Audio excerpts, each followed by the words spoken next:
a gravação iniciou, combinado? Enquanto eu estava explicando para vocês, essa é uma aula aberta que acontece dentro da disciplina de saúde e trabalho, com uma possibilidade da gente aproximar conhecimento, aproximar pessoas de diferentes locais do Brasil, de diferentes instituições, diferentes formatos e conhecimento. Bom, é uma aula, né? Então, não é uma live, não é uma palestra. A gente divulga sempre o tema da aula aberta e a gente sugere a leitura, né, de um texto base, de um texto referência. Eu espero que todos vocês tenham lido, né? Principalmente os alunos da disciplina. Bom, então, para quem está participando e é de fora, é de outras instituições, de outras universidades, é profissional, durante a aula, nós vamos colocar aí no link aí no nosso chat, no nosso bate-papo, um linkzinho para vocês acessarem o formulário de inscrição mesmo, de presença, de confirmação de presença. Preencham um formulário, prestem bem atenção, colocar o nome correto, completo, o e-mail correto, porque a partir dessas informações a gente vai gerar certificado, tá? Quem é aluno matriculado na disciplina não precisa preencher o formulário, não. Combinado? Então, é uma aula, fiquem à vontade para fazer pergunta, para curtir, para aprender muito, explorar muito da professora Lilian. Eu e a Lilian, nós nos conhecemos e somos parceiras em alguns projetos já há um tempo, né, Lilian? Ela sempre me recebe com muito carinho nas aulas do curso de terapia ocupacional lá da Universidade de Sorocaba. Ela já fez alguns convites em que eu troquei experiência com os alunos de lá. Ela também nos recebeu ano passado de forma muito cuidadosa lá em Sorocaba, que a gente fez uma visita técnica nos espaços que a Lilian orienta estágio. A Lilian, ela é terapeuta ocupacional, graduada em terapia ocupacional, especialista em ergonomia, mestre em educação na área de inclusão e trabalho, doutora em terapia ocupacional, é docente da Universidade de Sorocaba e dá aula para diversos cursos da área da saúde lá nessa universidade. Então, Lilian, é muito bom te ter aqui, queria te agradecer muito pelo convite, é uma honra, estou super feliz, e aí você fica à vontade, a turma aí é toda sua. Ai, que bom.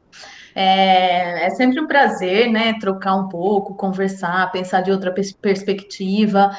E também é sempre um desafio, né, quando a gente está com alguém que a gente não conhece, né, não entende a trajetória de formação, e por isso que eu gosto muito, né, faço questão de sempre pensar alguma coisa diferente em qualquer aula que eu sou convidada, né. A minha pretensão é, se você puder pôr a apresentação, que Posso também tem sim. um script, porque eu queria falar pouco, assim, inicialmente, para que sobre tempo da gente conversar, de vocês questionarem, de trocar ideia, né? E também de eu poder partilhar algumas tentativas que eu fiz novas, tá? Então, não é algo que eu falei nos outros espaços que a gente já conversou, inclusive em outros grupos. Eu e Fabiana, quando a Fabiana fez o convite, a gente criou um título para essa palestra, né? Para essa aula. E o título era Avaliação do Trabalho e do Trabalhar, Layout, Tarefas e Desempenho. Então, eu achei que o nome era. Tocou algum problema? É o meu? É o meu, Não, é será? o meu, peraí. Ah, tá. Tá bom. Aí.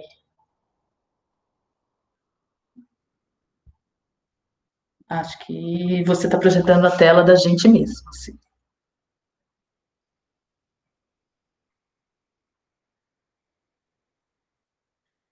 Melhorou, Fá, mas é que você não está projetando ainda a apresentação. Está projetando a tela da gente. Aí, agora deu. Aí só põe a tela grande. Aí. Então, o nome ficou bem bonito, né? Bem interessante. Aí eu pensei que eu podia tentar fazer uma construção com vocês a partir da literatura sugerida, né? Que foi um capítulo desse livro. Então, a ideia foi que eu conseguisse descrever o que esse capítulo desse livro tem a ver com esses conceitos que eu coloquei no título, tá? Mas tentando, primeiro, pensar numa questão teórica do porquê que eu escolhi esses títulos, que teriam tantos outros para pensar dentro da ergonomia e da terapia ocupacional no contexto do trabalho, contando um pouco das coisas que eu tenho vivenciado. Pode mudar, Fábio.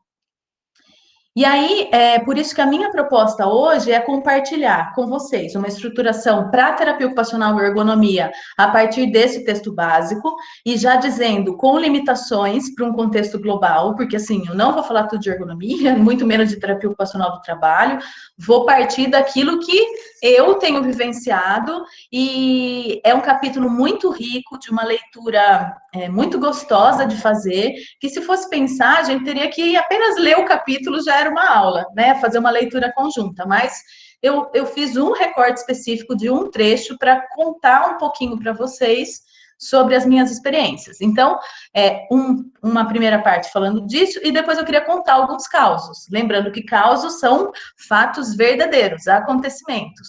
Aquilo que já aconteceu, que já se sucedeu, tá bom? Então, vamos lá. Pode passar para o próximo. Então, onde que eu acho que essas palavras combinam e por que eu escolho esse título? Então, assim, olha, eu acho que terapeutas ocupacionais precisam conhecer as tarefas, e aí dentro das tarefas a gente tem o layout, para que seja possível pensar no desempenho de uma atividade. E aí a gente precisa conhecer o trabalho para intervir no trabalhar. Por isso que eu faço essa diferenciação do trabalho e do trabalhar. Nesse contexto um pouco mais da psicodinâmica do trabalho, de entender que existe uma diferenciação entre aquilo que está prescrito, aquilo que a gente conhece por tarefa, e aquilo que é o real que acontece, né? Todas as surpresas, aquilo que é inerente ao trabalho e que a gente conhece por atividade. Então, por isso, né, eu justifico o porquê a gente vai trabalhar com questões que são layout, tarefa e desempenho, que são fatores específicos do trabalho. Porque, para mim, para a gente conseguir trabalhar no verbo trabalhar, a gente precisa conhecer do trabalho, tá? E aí, o texto básico já está a referência aí, de Camaroto, Simonelli Rodrigues, é um texto sobre ergonomia, de 2013, mas que está muito atual nos seus conceitos, tá bom? Então, vamos lá, pode pular. E aí eu peguei um trecho da página 35 que descreve o seguinte, que ergonomia, tratar de agentes ergonômicos na prevenção de doenças do trabalho significa. Então, o que significa tratar de agentes ergonômicos? Conhecer o trabalho no campo de atuação da ergonomia e a metodologia dessa disciplina, para compreender esse trabalho, como o trabalho é projetado e sua influência sobre a saúde do trabalhador e seu local de trabalho. E aí, desse trecho, eu retiro os 3 itens que eu queria conversar com vocês. E o que desse trecho tem a ver com layout, o que tem a ver com tarefa e o que tem a ver com desempenho, tá bom? Pode pular. E se vocês quiserem falar, vocês podem falar também, tá bom? Então, assim, ó, começando a falar por tarefa. Então, segundo esse mesmo material que vocês leram, tarefa é um conjunto de ordenação da empresa que orienta o trabalho. Mas não é o trabalho, né? Não é o trabalhar, não é o exercício de fazer acontecer, que é o que a gente chama de trabalho real. Então, faz parte do trabalho prescrito aquilo que é procedimento, os tempos, né? O ciclo de trabalho, os métodos, as questões do movimento, os arranjos físicos que tem, tudo aquilo que a gente consegue ver nesse trabalho, o meio ambiente, que envolve as questões de segurança e higiene do trabalho. Então, para mim, a tarefa seria compreender esse trabalho e como esse trabalho é projetado. E aí, quando eu digo lá no começo que se a gente não conhece muito bem desse trabalho, que é o prescrito, ok, né? A gente pode fazer uma crítica ao trabalho prescrito, que a diferenciação entre o prescrito e o real é que pode dar o prazer ou o sofrimento no trabalho. Mas a gente precisa conhecer do prescrito. Então, por isso a importância de ter uma linearidade e um investimento nosso enquanto TOs para conhecer o trabalho prescrito, tá? E coisas que eu digo, o trabalho prescrito, ele não é pensado dentro da área da saúde. Então, a gente não vai conseguir entender, inclusive a lógica capitalista, se a gente olhar do nosso âmbito crítico, de ser terapeuta ocupacional, tá? A gente precisa olhar de uma outra janela. Pode pular, Fá. E aí, para isso, eu entendo que existem alguns pressupostos básicos para pensar ergonomia, né? E para pensar ergonomia como um instrumento, como um recurso da terapia ocupacional, mas que um objetivo principal dessa ergonomia, para além desse trabalho prescrito que eu falei anterior, é analisar a situação real, que é reconstituir a lógica do trabalhador no seu fazer. Né? Mas isso só vai ser feito a partir de observações muito objetivas, tá? E quando eu falo objetivas, é objetiva mesmo, de estar junto com o trabalhador, de estar em loco, de entender esse lugar, tá? E ela só vai ser feita quando a gente considerar quem está envolvido nessa ação. Por isso que o trabalho real é tão importante e caro para a gente na terapia ocupacional e pouquíssimo entendido em outras áreas mais exatas, né? Por exemplo, a engenharia, que é com quem a gente conversa muito. E ela tem um caráter interdisciplinar, tá? Se a gente olhar para a ergonomia só como terapeuta ocupacional, a gente não consegue entender pressupostos básicos de variabilidade, por exemplo, né? A variabilidade biológica a gente vai conseguir entender bem, mas quando a gente fala de tempos, cadência, método, o tempo da engenharia é um tempo diferente daquele que a gente entende, compreende. Não é um tempo filosófico, é um tempo exato. Então, é algo que a gente precisa repensar e olhar por um outro ângulo para entender, não para concordar, para entender e poder intervir, tá? Pode pular, Fá. Podem me parar, tá? Se precisar. E aí, o trecho lá da Camaroto Simonelli Rodrigues vai falar de agentes ergonômicos. E aí, em agentes ergonômicos, eu queria abrir uma fala para dizer que, geralmente, o que a gente conhece, assim, e quando a gente fala ergonomia, o que vem na cabeça de qualquer pessoa de uma empresa é o que a gente chama de ergonomia física, né? Que vocês já estudaram e tem também detalhado aí no livro.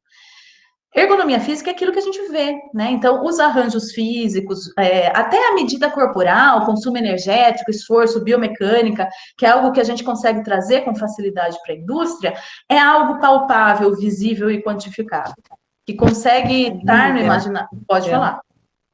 Dessa turma, tem só 3 alunas que ainda não fizeram a disciplina de ergonomia. Então, o restante, eles tiveram a oportunidade de estudar um pouquinho dos 3 tipos de ergonomia, sim, tá? Tá. Tem um esqueminha no livro, depois eu até vejo a página aqui, mas que é bem fácil para entender, né? Porque ele vai, inclusive, dando os exemplos. Mas a ergonomia física é aquilo que a gente consegue olhar e medir, né? Então, tudo que envolve mobiliário, aquilo que envolve algo que precisa de avaliação, como, por exemplo, medida corporal, esforço, mas eu consigo... A Julie Emily está perguntando qual é o livro. A gente está trabalhando como referência com esse livro, Saúde e Debate, e eu acredito que lá na página do Netras já esteja um link desse capítulo que vocês podem ter, que é o que eu estou me baseando, que foi o de leitura do grupo, tá bom? Então, a ergonomia física é o que está no imaginário das pessoas da indústria, quando a gente fala de ergonomia, de agente ergonômico. Quando a gente fala com a equipe de segurança do trabalho, que precisa pensar em risco ergonômico, é isso que eles veem. Temperatura, ruído, tudo isso é palpável para a maioria das pessoas que estão envolvidas no contexto do trabalho. Agora, o que a gente procura onde está, né, e como a gente consegue pensar, na minha concepção, não é possível, enquanto terapeuta ocupacional, a gente falar de ergonomia e falar só de ergonomia física, a gente precisa muito pensar na ergonomia cognitiva e organizacional, que são interfaces para a gente pensar uma boa transformação no trabalho.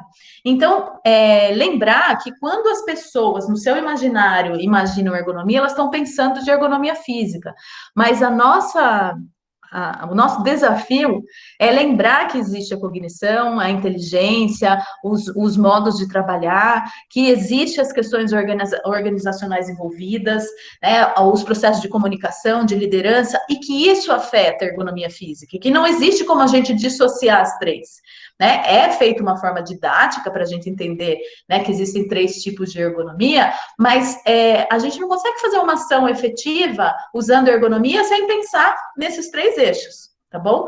Embora, repito, tudo que você for falar da palavra ergonomia dentro de uma indústria ou de um contexto de serviço, que você for convocada para isso, quando você fala ergonomia, as pessoas automaticamente vão relacionar com aquilo que elas estão vendo, ou com aquilo que elas podem quantificar. Tá? A gente tem possibilidades, mas menos possibilidades quantificáveis de avaliação cognitiva, organizacional. Elas são avaliações que existem, mas elas são um pouco mais subjetivas e precisam de um outro tipo de demanda. Então, é bem simples assim, gente, é muito difícil. Vamos deixar quieto isso aí, porque não deve fazer muita diferença. E aí eu sempre falo assim, bom, não faz diferença, gente, todo movimento é guiado por uma condição cognitiva. Se eu estou preocupada com o movimento, com o esforço, com a temperatura, com o ruído afeta as condições cognitivas. Então, não tem como a gente pensar que existe qualquer eficiência ou qualquer aumento de cadência de trabalho sem pensar que existe percepção de atenção das pessoas e que isso pode ser, inclusive, treinado, pensado e avaliado para ser mais efetivo no que as pessoas chamam de produção. Tá bom? Pode pular. Desempenho. E aí, desempenho é quando na frase eles vão, as autoras vão falar que a gente conhece o trabalho no campo de atuação da ergonomia e a metodologia está em compreender o trabalho, como ele é projetado e a sua influência, né? Então, eu fiz um recorte da influência, pensando que, para mim, o desempenho ele está totalmente relacionado à ergonomia cognitiva e ergonomia organizacional. Então, quando a gente pensa em percepção, em memória, em raciocínio, em resposta motora, né?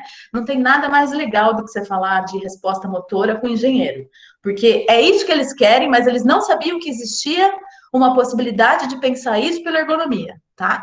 E de pensar a interação entre esses elementos, entre os elementos que compõem a percepção, a memória, mas também o quanto que a percepção, a memória tem relação com a satisfação, com o processo de comunicação, com a motivação, né? E com as questões da ergonomia física também. Que é assim, vamos só trocar o layout. Beleza, você troca o layout e a pessoa que está participando da ação não tem uma percepção de que aquilo é necessário, de nada adiantou você trocar o layout. Você deveria ter feito um trabalho anterior de ergonomia cognitiva que não foi feito. Você não teve uma comunicação com o seu trabalhador para falar sobre a modificação no trabalho dele, por mais que isso fosse efetivo. E aí, isso falta a comunicação que está na ergonomia organizacional. Então, a gente tem recurso para pensar isso. E, para mim, a influência do projeto de trabalho, ela afeta diretamente as questões de desempenho. Aí, em relação a isso, a Fabiana, né, que é especialista aí nessas questões de poder encontrar instrumentos para medir desempenho. Aí é muito legal quando ela vai mostrando as possibilidades de avaliar desempenho, porque aí você torna quantificável algo que é muito difícil para quem não é da área entender, né? Quanto de desempenho se tem, quanto pode chegar, perspectiva, e aí a gente quantifica, e isso é muito importante. Então, para mim, desempenho depende da possibilidade que a gente pode regular o nosso próprio trabalho. E a regulação do trabalho, né, nesse livro tem um trecho dele que vai falar bastante sobre regulação do trabalho, ela tem a ver com aquilo que é prescrito, com aquilo que é a tarefa e aquilo que é a atividade. E tem a ver com aquilo que é prescrito e com aquilo que é real, tá? Então, a regulação do trabalho, essa brecha que a gente tem na maioria dos trabalhos entre aquilo que é prescrito e aquilo que realmente eu tenho que fazer para o trabalho acontecer, é o que vai dar mais condição de eu regular ou não o meu trabalho, tá? Então, desempenho, para mim, tem a ver com isso. Por isso que desempenho tem relação direta com ergonomia, tá bom? Pode pular. Então, eu já falei essa frase, mas eu vou repeti-la. Para mim, analisar a atividade, né, que é o trabalho real, é quando a gente se propõe a reconstituir a lógica do trabalhador no seu próprio curso de ação. A partir, claro, de observações objetivas, mas que permitam apreender o subjetivo e explicitar as razões de um determinado comportamento. Depois, quando eu for dar os exemplos que eu vivia na indústria, é um pouco mais fácil. Porque assim, quando a gente fala reconstituir a lógica, é entender exatamente por que a pessoa faz aquilo daquele jeito. Porque, inclusive, não é a prescrição de como deveria fazer. E aí, se você olhar 50 pessoas trabalhando, e estou falando de um serviço de uma linha de montagem, onde todo mundo faz a mesma coisa do prescrito. Cada um tem um tipo de desempenho, tem um arranjo físico, tem uma maneira de pensar a atenção. E aí, se eu não consigo olhar para isso e reconstituir essa lógica a partir do próprio curso da ação do trabalho, né? Eu digo que não dá de jeito nenhum, absurdamente impossível, a gente fazer avaliação sentada num computador, sem olhar a pessoa trabalhando, sem estar junto com ela. Né? A gente faz aí na graduação, grava vídeo, tenta pensar, né? Mas assim, gente, como é que você reconstitui a lógica? Você não tá lá no calor, você não tá lá na pressão, você não tá lá do lado do cara chato que é o seu amigo que você tem que aguentar, sei lá quantas horas no dia, da pessoa que às vezes, né, tem um cheiro que você não gosta. E aí, o que o cheiro tem a ver? Gente, tem a ver com cognição, tem a ver com ergonomia cognitiva, né? Então, você não tem a possibilidade de entender como que uma chefia comunica com seu funcionário e como os pares vão pensando estratégias de defesa durante o seu trabalho, inclusive com as piadas sem graças que a gente ouve, né? Então, isso é reconstruir o curso da ação dos trabalhadores, né? É claro, gente, já vou falar isso, que quando a gente está num ambiente que não é o nosso, né, a gente invade o trabalho do outro, claro que a pessoa vai mostrar para você aquilo que ela quiser mostrar. Certeza que o dia que você está lá não é do mesmo jeito do que o dia que você não está lá. Mas a gente precisa criar um clima para as pessoas entenderem que a gente está parcerizando esse processo de reconstituir a ação com ela. Né? Então, essa é a ideia. A gente reconstitui junto com ela. Eu estou aqui junto com você. Eu tô te avaliando por você mesmo. E por aquilo que você quer me mostrar. Né? Porque o prescrito também não mostra o que a gente quer. Eu já ouvi alguém falar, mas Lília, o trabalho real também não é, porque as pessoas ficam simulando. Eu falei, ok, elas vão simular, mas de acordo com aquilo que elas desejam que seja o trabalho. Ou com aquilo que elas entendem que é o trabalho. Mas ele não faz assim, né? Porque sempre os cargos de chefia, quando tem um pouco de resistência com a gente, fala, viu, ele só faz isso quando você tá aí. Eu falei, ok, se ele faz isso quando eu tô aqui, é porque ele quer que eu veja que ele tá fazendo isso. Então, isso já me diz alguma coisa. Você é muito subjetiva. Não, eu sou muito objetiva. Eu vou ver o que a pessoa quer mostrar. Né? Eu também vejo o que você me mostra do seu prescrito. E digo para você, não funciona. Né? Não dá. Né? Essa prescrição é totalmente diferente do que aquilo que dá para acontecer numa vida real. Por quê? Porque a engenharia fez a prescrição lá na planta, lá no layout. Né? Inclusive para projetar onde que a máquina fica, onde entra a peça, onde sai a peça. Input e output também é feito num projeto de AutoCAD. Né? Eu falo, eu posso olhar seu projeto de AutoCAD, mas não é aqui que está a solução do problema. Né? Pode pular. Então, aqui eu peguei uma adaptação lá do livro do... Acho que é Guerrin, né, Fabiana, que fala? Não é Guerrin, acho que é Guerrin, Danelou, enfim, são franceses, né? Eu falo Guerrin. Guerrin, então vamos seguir a Fabiana. Então, o Guerrin vai dizer que a gente tem alguns determinantes para atividade de trabalho. E aí eu fiz uma adaptação, um esquema assim, porque eu gosto de esquema, né? E aí, assim, ó, no meio daquilo que a gente entende como trabalho, a gente tem a tarefa prescrita e real, e a gente tem um contrato de trabalho, né? E aí, aqui já tem um monte de possibilidades para a gente pensar nossa intervenção, principalmente em relação a desempenho. Eu falaria outra coisa se fosse há 6 meses atrás. Depois da pandemia, agora nesses 6 meses, eu tenho que dizer para vocês que os contratos de trabalho, eu não sei mais como eles são, tá, gente? Eu não sei. Antes eu entendi o que era CLT, assim, você é registrado no... Eu entendo ainda, mas tem uma série de maneiras de você ter contratos de trabalho. E mais do que isso, você tem...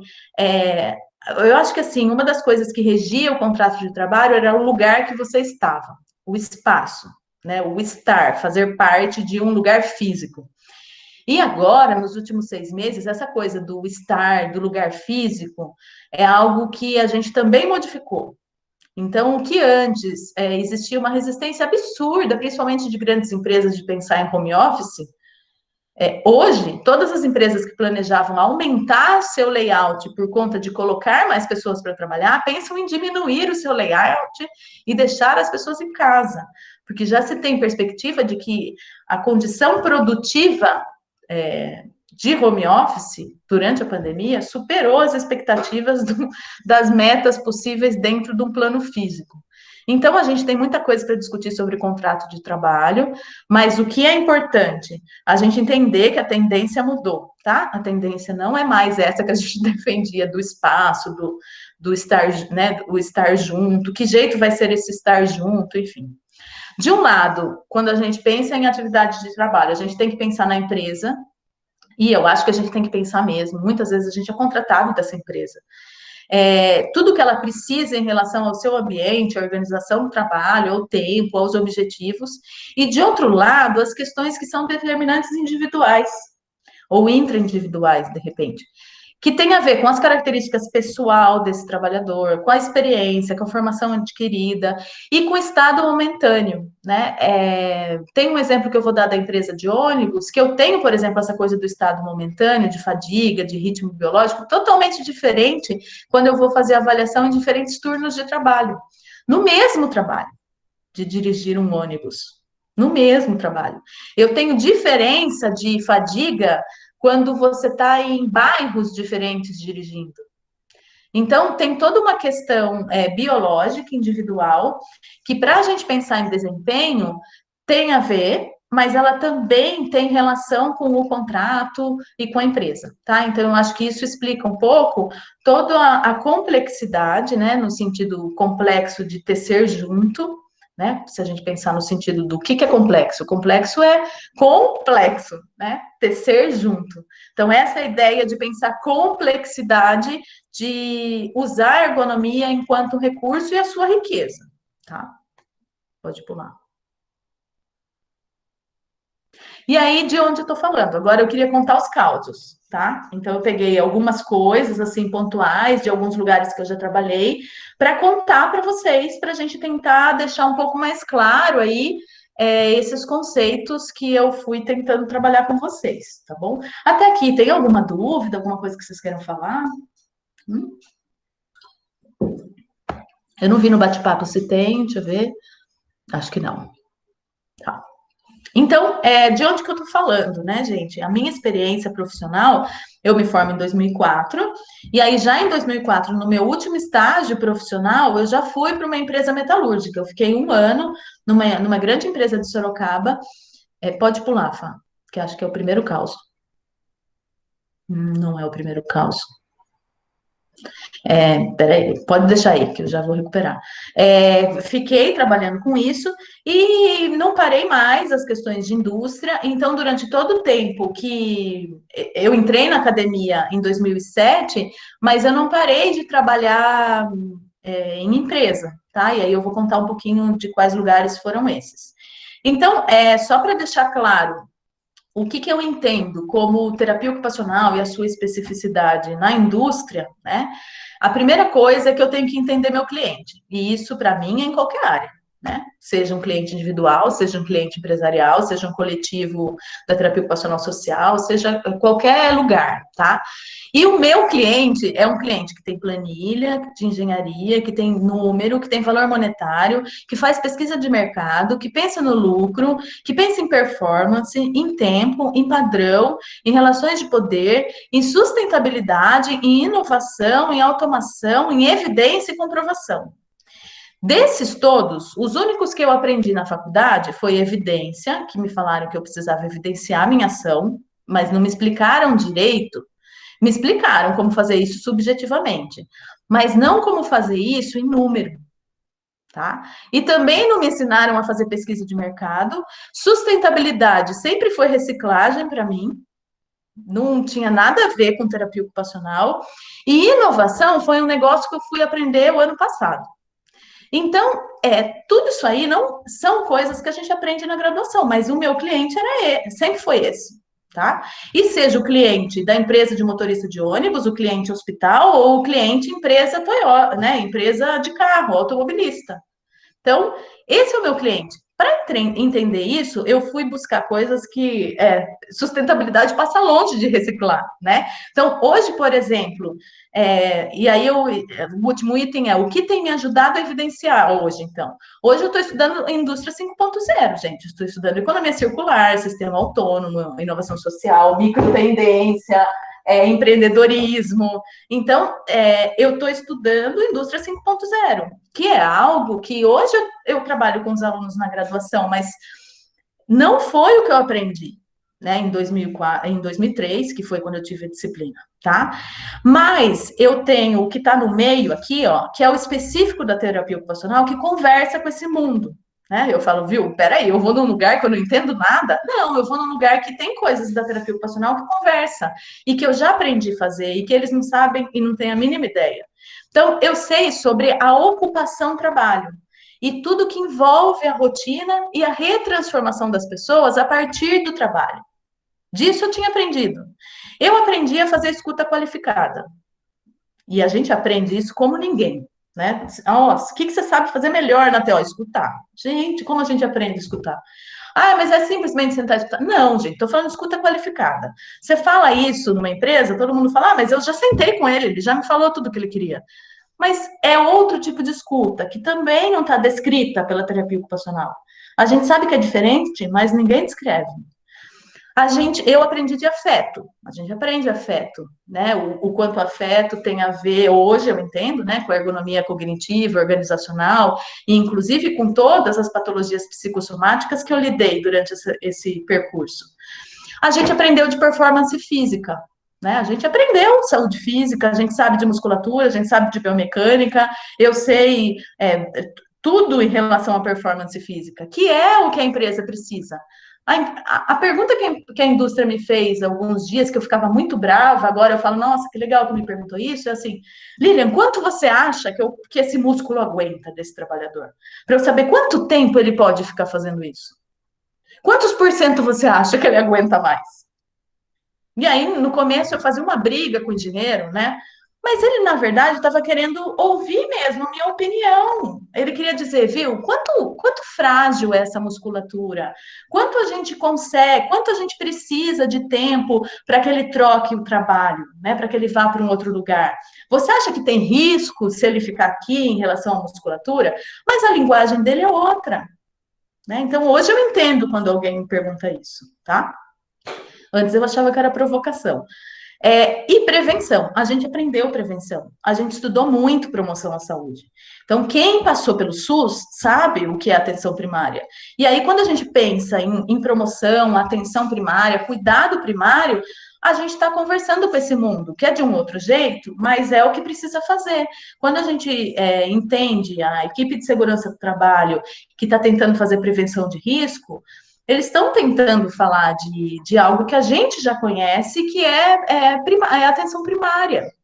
Então, a minha estratégia foi sempre olhar o afeto, e o afeto sempre é necessário, e não importa onde, né? Então, aqui até tem uma foto de umas alunas que estavam lá no meio da produção, né, junto com o trabalhador fazendo o seu trabalho, mas a gente queria fazer entrevista, conversar, entender sobre o trabalho, e aí falavam, não pode tirar ele da produção, não pode tirar. Eu falei, tudo bem, mas posso levar nessa mesa? Né? Então, não importa onde, mas se a gente conseguir produzir afeto, mesmo que seja, eu falo que é no olho do capitalismo, né? Porque o capitalismo a gente tem em qualquer lugar, a gente tem na graduação, na terapia ocupacional, porque nós vivemos nele, mas assim, quando a gente está lá no olho de alguém que está precisando muito ter mais valia a partir do excesso de trabalho do trabalhador, o afeto faz diferença. Então, eu acho que é isso que faz diferença na nossa produção técnica de terapeuta ocupacional, quando a gente tem um cliente que é tão diferente daquilo que a gente entendia que poderia ser, tá bom? Não é alguém frágil, não é alguém doente, né? É alguém poderoso, né? As empresas têm uma condição de poder, então, assim, todo mundo quer ter muito poder, tem uma questão de competição, então, não é um coitadinho, não é alguém que... Não é o cliente que a gente esperava ter, tá? Pode pular.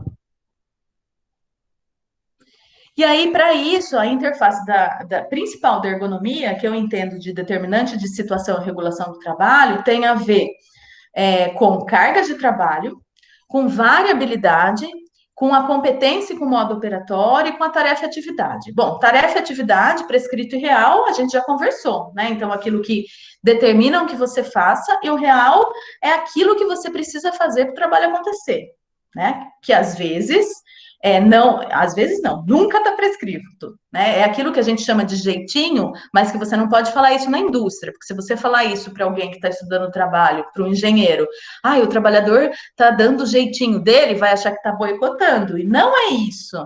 É aquilo que eu faço para o trabalho acontecer, tá bom? As piadas que a Fabiana conta na aula para vocês conseguirem prestar atenção nela.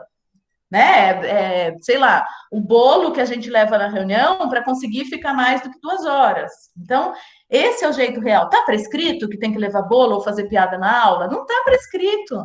Mas a gente precisa fazer isso para o trabalho sair, entende? Então, é esse jeitinho que eu estou falando. As cargas de trabalho são essas cargas que têm a ver com as questões da ergonomia mesmo, né? Então, como é que a gente avalia todas as cargas físicas, cognitivas e organizacionais? E a variabilidade eu vou trabalhar com um exemplo daqui a pouco, tá bom? Pode pular, Fábio. Aí, então, na minha experiência. Então, a primeira coisa que eu quero contar, um caso, em 2004, então, esse estágio curricular, que eu estava ainda na graduação, a gente fez uma parceria com uma empresa via recursos humanos e segurança do trabalho. E o que eles queriam que a gente fizesse? Era uma empresa que tinha, tipo, um setor inteiro só de reabilitados. Era uma empresa que tinha lesionado mais de 200 trabalhadores, tinha tido uma ação coletiva, o sindicato era muito presente dentro da empresa, e aí eles tentaram resolver isso criando um setor para reabilitados, tá? Achando que isso ia resolver o problema. Super legal. E aí eles diziam, a queixa, tá aqui em amarelo, né? Era que havia uma diminuição significativa de desempenho do trabalhador, não só do reabilitado, mas do que não era reabilitado também. E aí, o que eles queriam que a gente resolvesse era ir lá e fazer um projeto, enquanto terapeutas ocupacionais, que resolvesse a diminuição do desempenho do trabalhador. A gente fez todos os processos de investigação, né, para entender o que era, conversamos com muito trabalhador,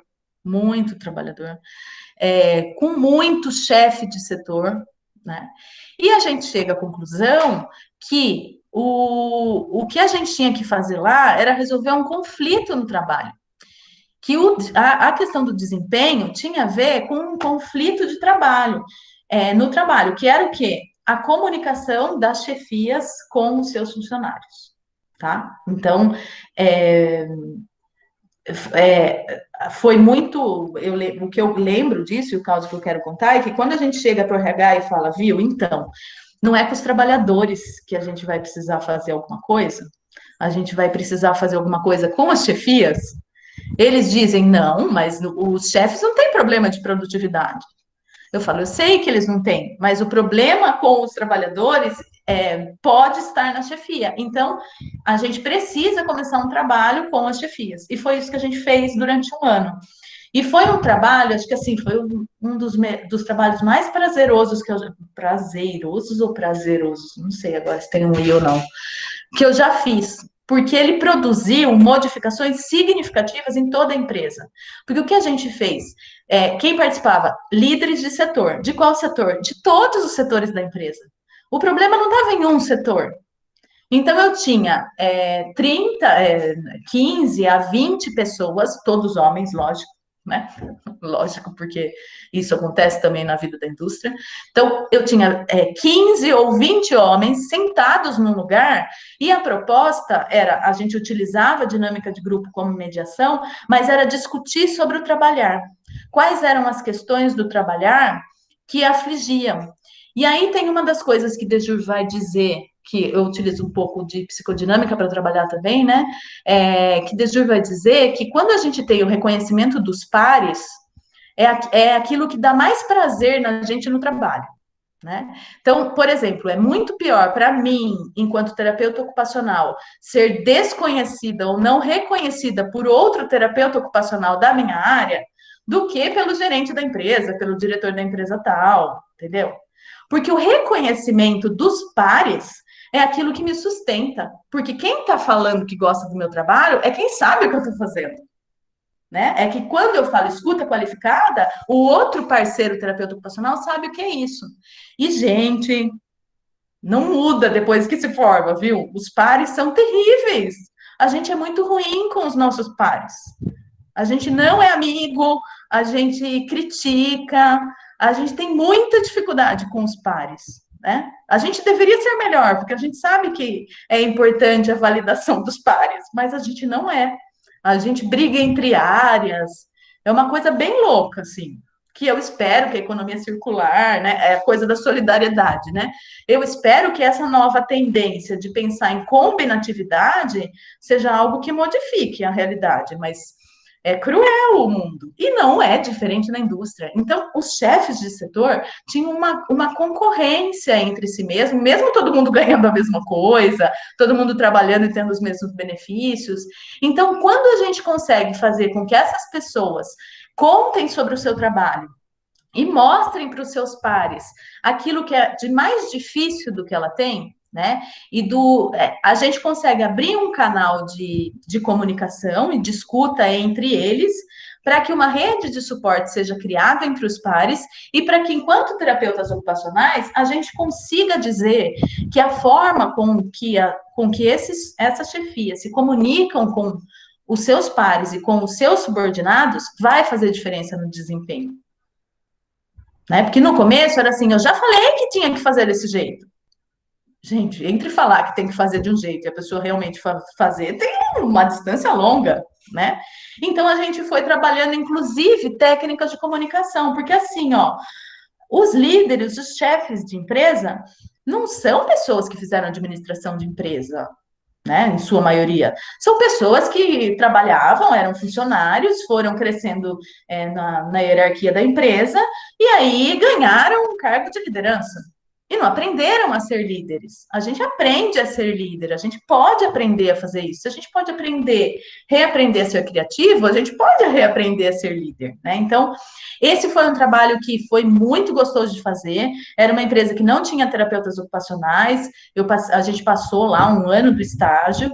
Depois a gente não teve mais o estágio lá, mas a empresa contratou um terapeuta ocupacional que ficou aí por 10, 12 anos lá na indústria. Então, isso foi muito positivo, tá? Ai, pode pular, Fabiana. Eu tô mexendo aqui no meu. Esse aqui é uma outra empresa, uma outra experiência que eu tive, foi em 2006, numa empresa de ônibus urbano. O que foi isso, gente? Foi eu precisava de dinheiro na época, assim, falar bem a real para vocês. Eu precisava de dinheiro e queria muito trabalhar com mais empresas, porque eu estava só na universidade, trabalhava 20 horas, eu queria ganhar mais dinheiro. E aí abri uma bolsa de pesquisa da Fundação MAPFRE.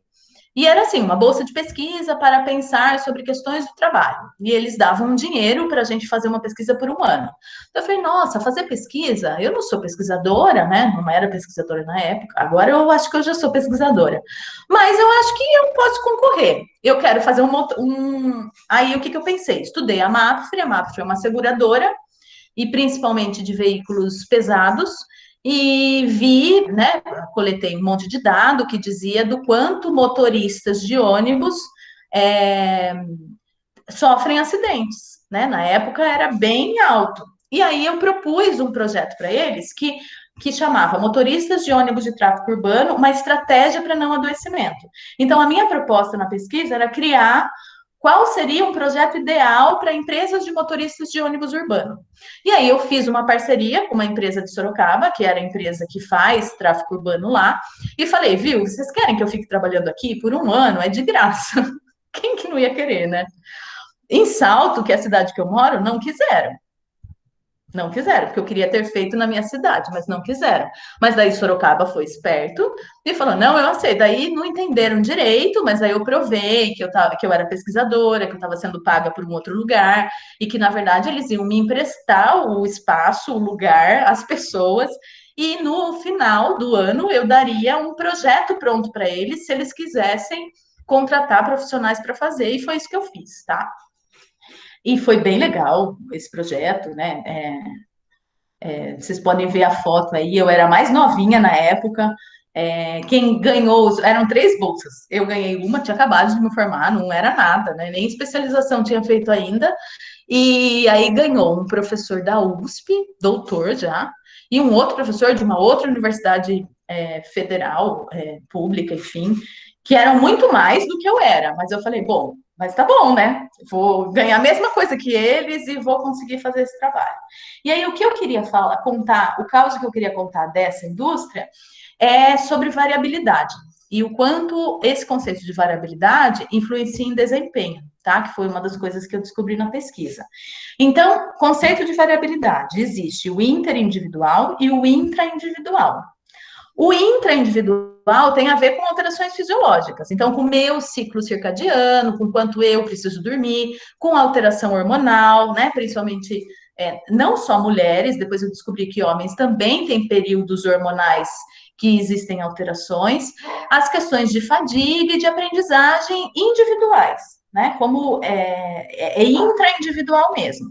E tem a variabilidade interindividual, que é a estratégia de operação, o modo como eu faço essa operação, como eu resolvo problemas e como eu faço as questões de aprendizagem. Por que interindividual?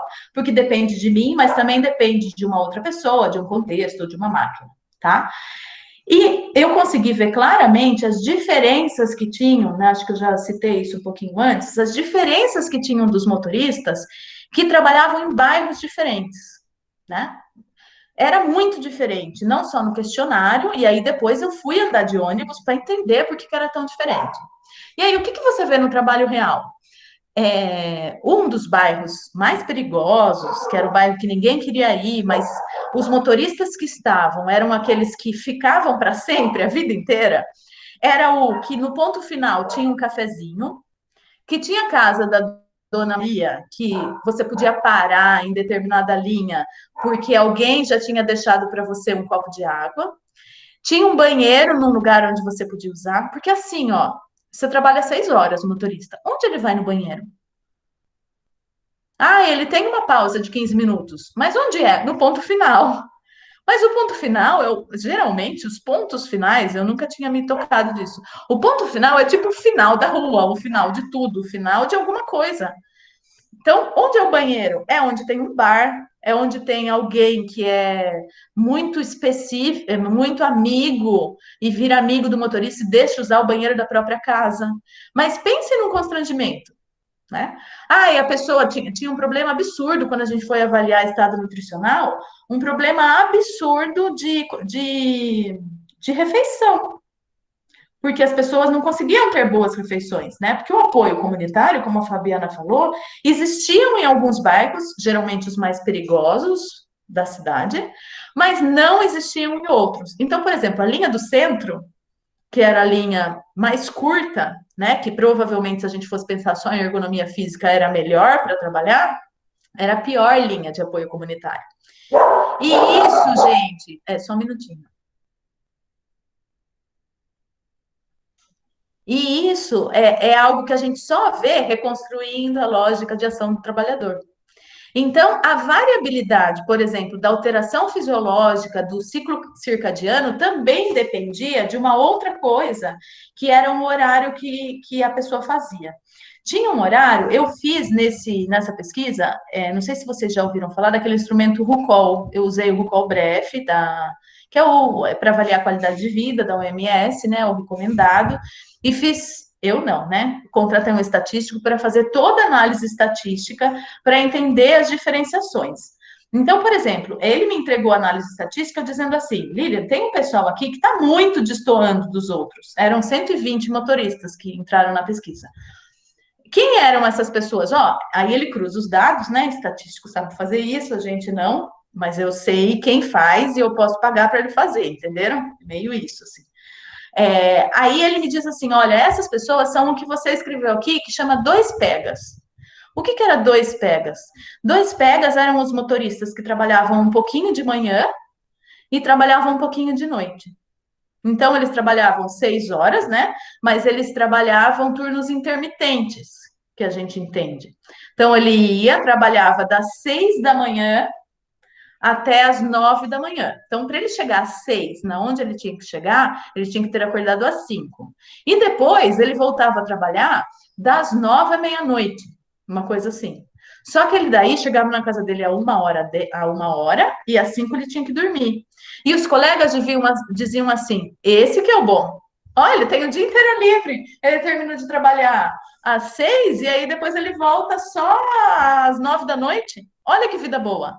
Era uma vida que ele não conseguia estudar, que ele não conseguia ter as refeições, por exemplo, o almoço. Ele chega em casa, vai fazer o quê? Né? Ó, a Fabiana está falando que em Belo Horizonte tem esse tipo de turno nos horários de picos de trânsito. Então, e aí, assim, o motorista é esse cara que fica sem vida. Né? Então, a variabilidade da estratégia operatória que aquele processo de trabalho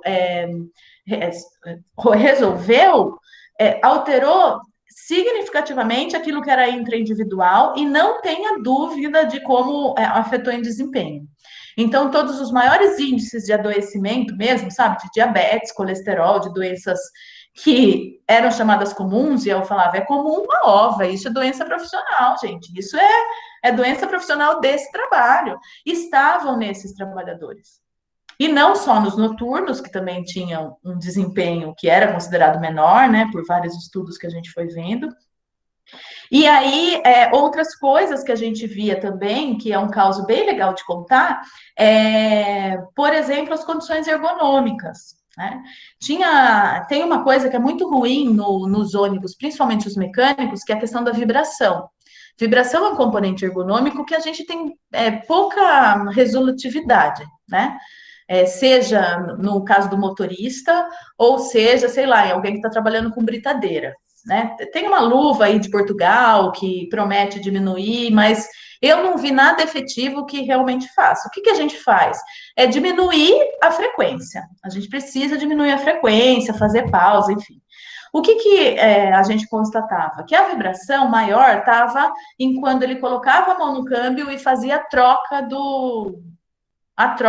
da marcha. Só que assim, eu medi, né? A gente fez uma medição, eu tinha uma outra ergonomista trabalhando comigo, a gente mediu o tempo que os trabalhadores ficavam com a mão no câmbio. Era mais de metade do turno. E mesmo nos momentos que eles não estavam trocando de marcha. Por que eles ficam com a mão no câmbio? E aí a gente perguntava, viu, por que você está com a mão aí? E aí, um dia eu perguntei, por que você fica com a mão aí? Ah, eu acho que é legal para descansar. Mas você não pode contar para o meu supervisor, viu? Porque se eu fico com a mão aqui, eu estrago o amortecimento do ônibus. Ele já me falou que eu não posso ficar. Então, o cara já disse que estraga o equipamento, mas ele não disse o que estava causando nele, né? E aí a gente fez um trabalho bem individualizado, com motorista por motorista, para mostrar o amortecimento do braço dele. Né? Então eu falava assim, ó, sabe o amortecimento lá que prejudica quando você põe a mão lá, o amortecimento do ônibus? Você não acredita no amortecimento do seu braço que está fazendo.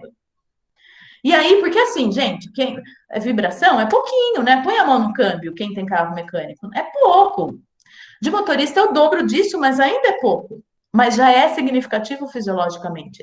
Então, quando a pessoa entende, e aí isso é uma outra coisa que a gente fez, porque os supervisores falavam, Miriam, acaba tinha uma coisa do amortecimento que gastava além da conta. Eu sabia por quê. Porque os motoristas ficavam com a mão ali. Então, já tinha uma questão do modo operatório que era prejudicial, mas para mim, tudo bem, isso era importante, a empresa precisava, né, ter redução de custo, enfim, mas mais importante ainda era o motorista entender que se ele fizesse aquilo, era ele que estava sendo danificado, né, e que ele teria a mesma condição de dirigir se ele não ficasse com a mão ali. E aí a gente foi tentando pensar outros lugares que eles poderiam colocar a mão. Porque não tem muito lugar para pôr a mão no ônibus, gente. Quando você tem o motor na frente. Não tem mesmo. E aí a gente falava, põe a mão no volante, não dá para ficar. Aí ele falava, mas o dia inteiro assim me cansa. E aí a gente foi pensando outras alternativas, mas junto com ele. Porque não sou eu que sei o que é possível, o que não é possível fazer. Eu sei o que a gente precisa diminuir, mas junto a gente encontra, tá? Pode mudar, Fábio.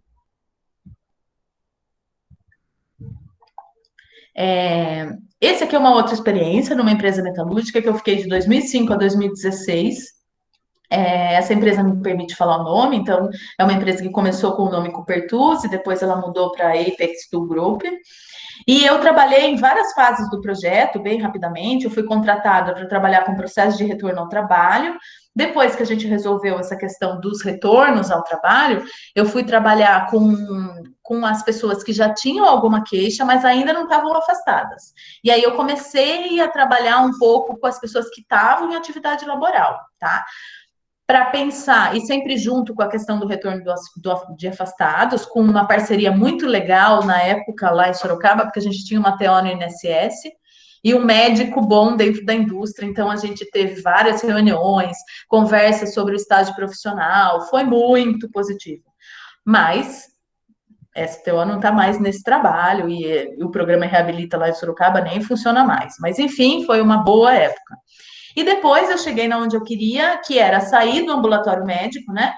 Fisicamente, eu sempre fiquei aí durante 10, 12 anos no ambulatório médico, e depois eu fui para engenharia, porque era lá que eu tinha que estar pensando em ergonomia, tá? Então, fisicamente, eu me transfiro para engenharia e a gente começa a pensar em prevenção.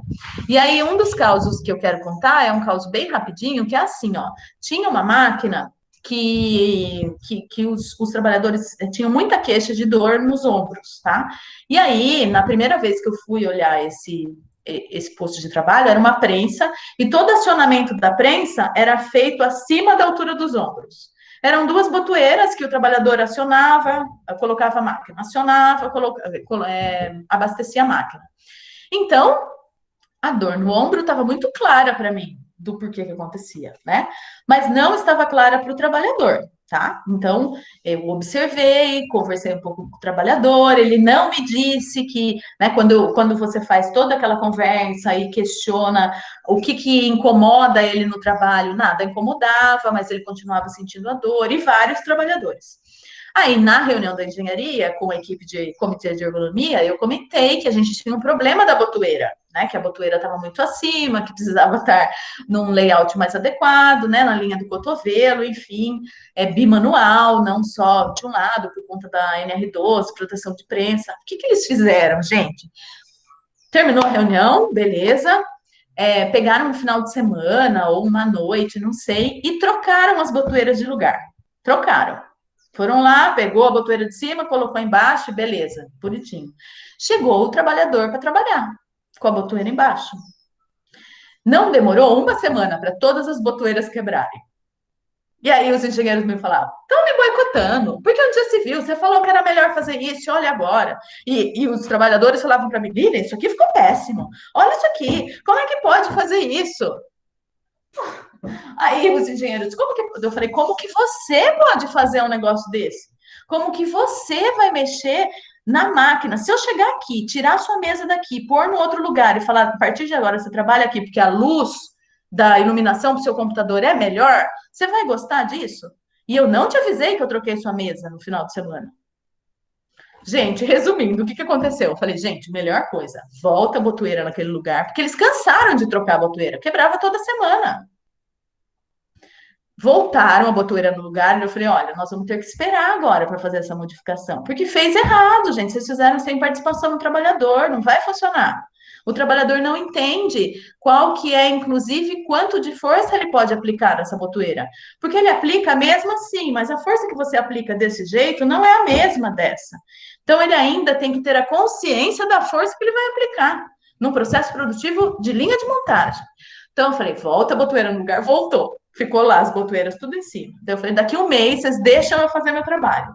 Aí fui lá, fiz todo o processo de novo, de avaliação do posto, até que a solução de trocar a botoeira do lugar surgiu do trabalhador. Ele falou, né? Quando eu falava, Fio, não tem nenhum movimento, porque olha, expliquei de ergonomia, né? Expliquei o que era. O que eu estou avaliando aqui? Estou vendo como é que é o seu movimento, porque o ideal é que você fique nessa postura. Só falei isso, gente. O ideal é que você fique numa postura sem elevar os ombros, porque isso vai causando problemas. Falei alguma coisa de perna na época, não lembro. Aí ele falou assim: nossa, então eu já sei o que é. Porque toda vez que a gente aperta isso aqui, eu levanto o braço. Eu falei, nossa, são muitas vezes no dia? São muitas vezes no dia. E o que, que dava para fazer para facilitar o seu trabalho? E aí ele foi me sugerindo. Olha, eu acho que aqui tem um espaço, dava para fazer. Uma época atrás aí fizeram, mas fizeram uma botoeira ruim, não funcionou. Mas se fizesse uma boa botoeira aqui, ia funcionar a partir do trabalhador. Então, vamos combinar como vai fazer, combinar com o comitê de ergonomia, levar a solução que é do trabalhador, ele testa, você põe em uma prensa, se funcionar, você põe nas outras, e aí sim a gente faz uma modificação ergonômica. Então, a ergonomia, gente, precisa ter a participação do trabalhador, senão elas quebram, incrivelmente rápido, inclusive, né? E eu acho fantástico quando trabalhadores têm níveis de defesa que não é boicote, gente, não é boicote, mas assim, ó, pelo menos da minha máquina cuido eu. Já que eu não posso ter nenhuma decisão nesse lugar, pelo menos desse botãozinho aqui, ó, pergunta para mim. Então, é esse tipo de consideração, tá? Pode pular. Esse aqui é o primeiro emprego que eu tive enquanto terapeuta ocupacional, trabalhando no contexto do trabalho, que foi de 2005 a 2020. Então, é algo que está bem triste ainda na minha vida, porque eu fui esse programa acabou agora em 2020, então foram muitos anos trabalhando, muitas fases, então ainda estou triste em relação a isso. Que foi onde eu comecei, né? Eu comecei na Universidade de Sorocaba como terapeuta ocupacional, não como professora, mas para trabalhar com um programa de funcionários. A gente tinha, na época, entre 500 e 600 funcionários administrativos, então tinha uma equipe multidisciplinar, eu que coordenava o programa, eu tinha nutricionista, fisioterapeuta, educador físico. Então, a gente fez um programa modelo de promoção à saúde muito positivo, né? E eu tenho várias histórias para contar da condição de desempenho melhorado e do prazer no trabalho que a gente pôde proporcionar a partir, inclusive, de vivências de grupos intersetoriais que a gente conseguia fazer nos períodos que não tinham aula, que era geralmente à tarde, né, na universidade. A gente fazia grupo intersetorial, todo mundo ficou conhecendo o trabalho do outro, foi muito efetivo em relação a desempenho, né, com trocas com várias trocas administrativas e no momento atual, né, com a situação econômica mesmo que vem vivenciando, esse programa ele está em processo de parada, assim, ele está sem existir no momento, né? Porque apenas estamos tentando sobreviver economicamente. Mas espero que ele retome, mas é um programa que deu muito certo. Também o caso que eu tenho para contar é o quanto que quando a gente coloca as pessoas para falar sobre o seu trabalho, as coisas fluem, né? Porque vocês devem entender o quanto de burocracia vocês passam numa universidade, porque, ó, fala com tal setor, que fala com tal setor, que isso não é meu, que é do outro setor, né? Simplesmente, às vezes, porque as pessoas nem sabem o que o outro faz. Né? Não sabe, eu não sei quais são todos os trabalhos que uma biblioteca faz, uma bibliotecária. A gente não sabe o que uma bibliotecária faz, né? O tanto de coisa que ela tem para fazer. Dentro de um setor de atendimento, quais são os setores, o que é sofrido, o que eu posso compartilhar enquanto bibliotecária para o setor de coordenação. Então, os bastidores do serviço administrativo universitário, como a Alessandra está dizendo aqui, é insano, né? E falar sobre isso é um negócio tipo sabe? Assim, libertador. Então, falar sobre o trabalhar, eu acho que é o segredo para a gente conseguir fazer as coisas mudarem efetivamente. Próximo. Liberta. Falar sobre trabalhar liberta. Aí tem uma experiência de um estágio profissional em uma empresa parceira da Toyota, né? Não é a Toyota montadora, mas é uma empresa que fazia a construção de bancos, né? Alguns tipos de bancos para as empresas Toyota de Sorocaba, que a gente teve uma parceria de estágio lá de 2017 a 2019. Por que a gente saiu de lá? Porque, enquanto universidade, a gente tem uma tarefa de mostrar o que a terapia ocupacional pode fazer. Beleza, legal. Mas não posso mostrar tanto assim de graça, né? Então, a gente mostrou de 2017 a 2019. Preparamos 2 turmas que estavam prontas para ser contratadas na empresa. Então, isso já foi um aviso para a empresa: olha, a gente vai ficar aqui, fazer o trabalho em 3 ou 4 setores, e depois vocês contratam uma profissional ou um profissional. Tá? E aí a gente vai para um outro espaço, para outra empresa, ou para o espaço público, tá? Que aqui na Uniso a gente tem tentado estar mais nos espaços públicos, enquanto universidade comunitária, do que nos privados.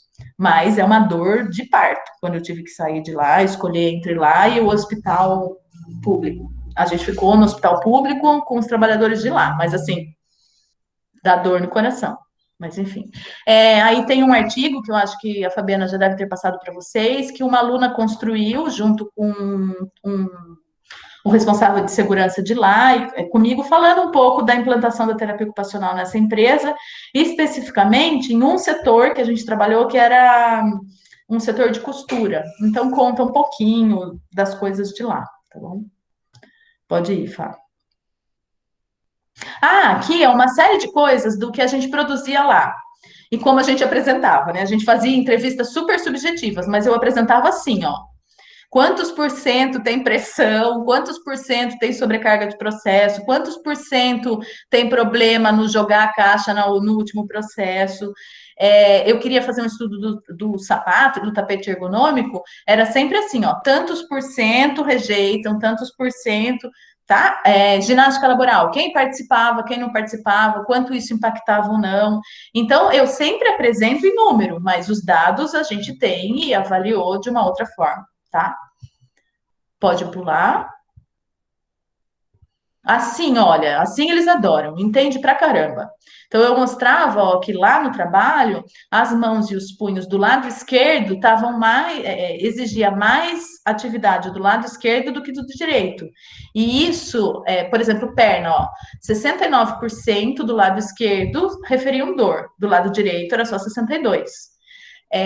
Isso vai ajudando a gente a entender alguns problemas que a gente tinha, por exemplo, com tapete ergonômico, com sapato, com o pedal de uma máquina de costura, quando se trabalha em pé, tá? Por que de um lado dói mais do que o outro lado?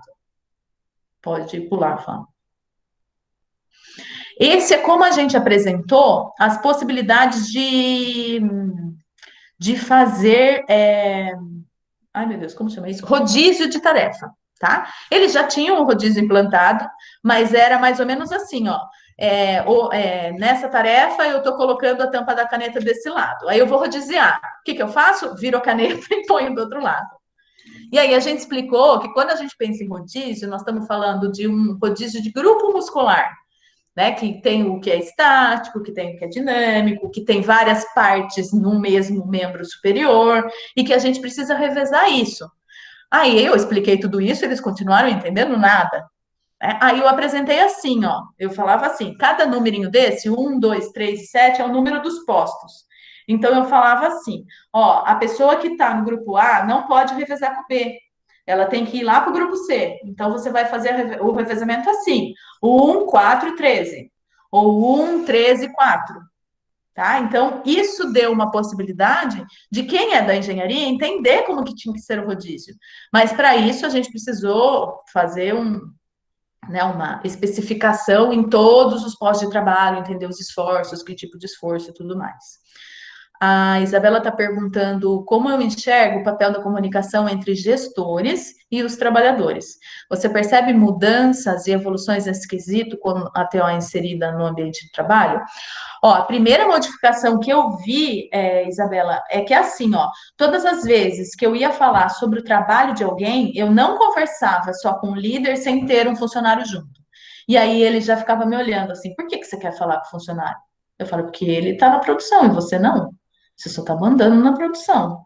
Então, tem porque a gente já, antes de falar com o gerente, porque na empresa é assim, né? Você tem uma hierarquia. Primeiro você fala com o gerente, depois com o líder, depois com o sublíder, depois com não sei o quê. E aí, quando eu comecei o trabalho nas empresas, eu falava, primeiro eu quero falar com o trabalhador.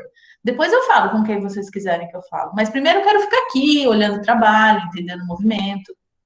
Então, eu acho que quando a gente tem essa possibilidade de estar junto, a gente vai mostrando a força de quem está no trabalhar tem para ajudar, né? Mas se a gente ajuda na comunicação, só se eles deixam.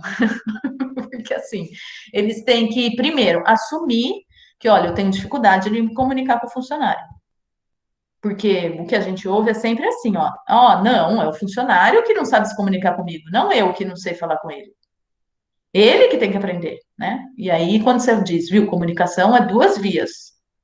E as duas têm que estar envolvidas, e talvez você tenha que, né, enquanto líder, mostrar esse exemplo de comunicação, a gente pode produzir mudança. Mas nem todo gestor, pelo que eu já vi, está disponível para mudar e para entender que existe um outro jeito de comunicar. Porque há muito tempo, né, trabalhando nessa ideia do sistema de controle e de que o controle tem que ser não participativo, né? Que algumas pessoas têm níveis de participação. Funcionários, 1, subgerente, 2, gerente, 3 e diretor, só 4. Então, não dá para conversar de 1 para 4, sabe? Tem umas coisas ainda assim na indústria que eu acho que precisa ter uma disposição. Eu também gostaria de saber, a Ana fala, sobre a sua experiência em como apresentar a TO para uma empresa que não conhece o nosso trabalho. Nunca teve um TO, mas tem a necessidade. Ana, eu falo que o primeiro lugar que eu não precisei explicar o que era terapia ocupacional foi na empresa. Porque eu cheguei na Copertus e falei para o enfermeiro, que nunca tinha ouvido de terapia ocupacional, falava para o líder, para o trabalhador. Eu falava, eu sou terapeuta ocupacional. Aí ele falava assim, nossa, que legal! Ocupação, trabalho. A gente tem uma terapeuta. Eles entenderam que tinha uma terapeuta para cuidar de alguma coisa que era deles, que eles não sabiam ainda o quê. Então, eu explicava que realmente era uma terapeuta do trabalho que estava ali para pensar sobre as questões do trabalho a partir daquilo que eles estavam fazendo. Passou. Mas assim, para você ser contratada pela empresa, sabe? Você chegar lá e falar assim, olha, eu sou TO e eu acho que essa empresa precisa do meu trabalho e tudo mais. Como que funciona essa dinâmica antes de você começar a trabalhar, sabe assim? Sei. Nessa Copertus que eu entrei, como é que foi? Eu fui apresentar o trabalho de terapia ocupacional, as coisas que eu podia fazer para empresas que já existiam na cidade e que não tinham TOs, que eram empresas que prestavam serviço de ginástica laboral, que é o que tem em Sorocaba. Tá? Aí eu fui em uma dessas empresas, que era só de fisioterapeutas, e falei, olha, eu sou terapeuta ocupacional e eu posso trabalhar em reabilitação, em inclusão da pessoa com deficiência, pus todas as possibilidades, porque na época eu não tinha escolha. O que pudesse, mas eu coloquei coisas que eles não faziam. Porque, por exemplo, essa empresa precisava de alguém, não precisava de ginástica laboral. Contratou essa empresa de fisioterapia, mas para trabalhar com reabilitação profissional. E eles não tinham ninguém na equipe que sabia. Então, esse foi o caminho que eu fiz. E nas empresas que já têm contato com empresa, então, empresa de RH, eu também fui muito em empresas de segurança do trabalho, porque são empresas que já são contratadas para alguns serviços na indústria. E aí, ofereci outros serviços, outras habilidades que eu tinha. Então, esse foi o caminho que eu consegui ser contratada, porque é muito difícil você ver um processo seletivo aberto para terapeuta ocupacional numa indústria, né? Eu só vi um até hoje, que foi esse da ZF, né? Até participei do processo, enfim, mas é difícil pensar que isso vai ter, né? Pode ter, mas por enquanto ninguém conhece. Então, a gente precisa encontrar esses meios que são mais tradicionais e colocar quais são as habilidades que poderia compor com a empresa deles, né? E outra coisa bem chata, mas é a verdade, indicações. né? A empresa é composta por indicações, a empresa privada.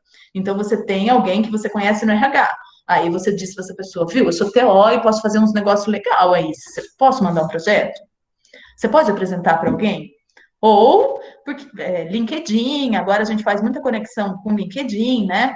Ver quem é o gestor de segurança da área, ver quem é o médico ocupacional, se oferece para apresentar um trabalho, apresentar um projeto.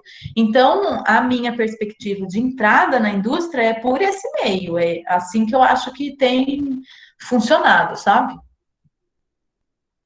Obrigada. Imagina. A outra Ana está falando se esses resultados e apresentações vocês mostram para todos os funcionários, para que eles possam entender os problemas que estão resultando esses esforços, ou também é necessário que os gestores aprovem.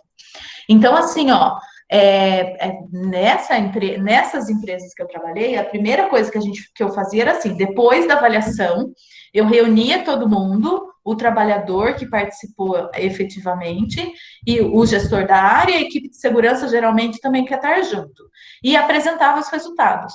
E aí o trabalhador ia falando, é isso mesmo. Por quê? Porque ele se via, né? Ele falava, nossa, ela anotou, eu falei isso mesmo e ela anotou, agora ela está falando. Porque eles sempre acham que, e tem mesmo, né? Na verdade, eles têm razão, que a gente tem mais força do que eles para tentar fazer uma modificação, né? Então, como a gente é o especialista de nada a gente é na indústria, né? A gente é especialista do trabalho do outro, mas assim, a gente foi contratada para dizer qual era o problema. Então, quando eles ouvem a apresentação e eles veem, nossa, ela anotou aquilo que eu falei, eles se sentem contemplados, e aí eles ajudam a sugerir as modificações. E nessa última empresa da Toyota que eu estou mostrando esse resultado, por exemplo, dos grupos musculares, a gente apresentou primeiro para os funcionários, junto com os líderes, eles fizeram daí, 3 deles foram fazer a sugestão. Aí a gente rearranjou, porque a gente tem um plano, aí a gente faz, aí vê que não dá certo, e depois que estava pronto, aí a gente implantou. Mas geralmente, quando tem esses trabalhos que envolvem todo mundo, a gente apresenta junto, sabe? Mas se tem alguma empresa, já trabalhei, por exemplo, essa do motorista, eles não queriam chamar os motoristas para reunião de apresentação de resultado, e não chamaram. Eu falei, tudo bem, eu preciso terminar a pesquisa, vou apresentar para vocês, mas primeiro eu vou apresentar para os motoristas. Mesmo que eu precise ir de ônibus em ônibus, mostrar qual foi o resultado daquela pesquisa que ele fez parte. Porque eu preciso validar, né? Para a gente, a validação de quem trabalha é muito importante. Então, isso é necessário mesmo, né? Fá, muda? Eu não sei se tem mais alguma coisa. Aqui a planilha do... Aí eu dei aquilo, olha como eles transformaram. Aí assim que eles fizeram, ó. Das 6 às 6 horas, onde que o trabalhador tem que estar, às 8 horas, onde tem que estar, às 10 horas, onde tem que estar. Tudo bem, mas é aquilo lá que eu fiz que eles colocaram. Tá. Pode mudar de novo? Pode mudar? Pronto, causos contados, chega de eu falar sozinha, embora vocês tenham interagido comigo, agora é hora de vocês falarem, tá bom? Deixa eu só mostrar esse exemplo aqui, ó. Ó, o que eu falei do ônibus, estão vendo? A última foto aqui na ponta, olha onde ele tá com a mão. Isso. Então, aí é onde era o nosso problema lá do câmbio da vibração, sabe? E aí, eu queria falar desse trabalho das costureiras, ó, que foi uma modificação que a gente produziu lá, que parecia uma coisa tão idiota e que funcionou, né? O que que acontecia? Esse é o pedal, lá a costura era feita em pé. Então, o que que acontecia? As pessoas ficavam em cima de um tapete, e aí elas tinham que ficar. Vocês estão vendo minha mão? Eu não me vejo. Aqui. Então era assim, né? Você tinha um plano e as pessoas tinham que ficar com o pé abaixado, e quando elas precisavam, elas levantavam o pé e abaixavam o pedal. Levantavam o pé e abaixavam o pedal. E aí, para quem conhece de máquina de costura, sabe o quanto que a gente usa de pedal. Né? A gente fez, inclusive, quanto do turno elas usavam, quantas vezes elas faziam esse movimento. Então, percebam, todo o tempo, mesmo que ela não precisasse apertar o pedal, o pé precisava ficar em extensão, tá? E aí, o que que a gente percebeu? conversando com elas falavam, olha, eu tenho muita dor no pé que eu faço o aperto. No pé de descanso também, mas é um pouco mais por conta do esforço estático. Então, uma das sugestões que a gente deu, que foram simples e baratas, foi a gente colocar o pedal embaixo do tapete. Porque aí a gente não ia mais obrigar que a pessoa fizesse antigravidade. Quando ela fosse apertar o pedal, ela ia ficar no plano e ela fazia a favor da gravidade. Né? Então, ela sempre fazia esse movimento. Tá? Então, essa foi uma modificação super simples que não poderia ter sido produzida se não fosse com um trabalhador, tá? E quanto de custo, gente? Zero custo, tá? Claro que a segurança do trabalho não vai dar certo, vai enroscar o pé, vai cair, nananana, mas a gente tem a condição de ter a ideia e de produzir uma ideia que seja possível, tá? Na PM quiseram que apresentasse os dados para todo o batalhão. Olha que legal, né? Eu acho que isso é essencial. Quando a gente tem a participação dos gestores e entende que todo mundo tem que fazer parte do processo, aí funciona. Senão a gente demora muito mais tempo, né? Muito mais tempo. Bom, então é isso. Causos contados, agora vocês. Aqui algumas literaturas e o último é dos meus contatos.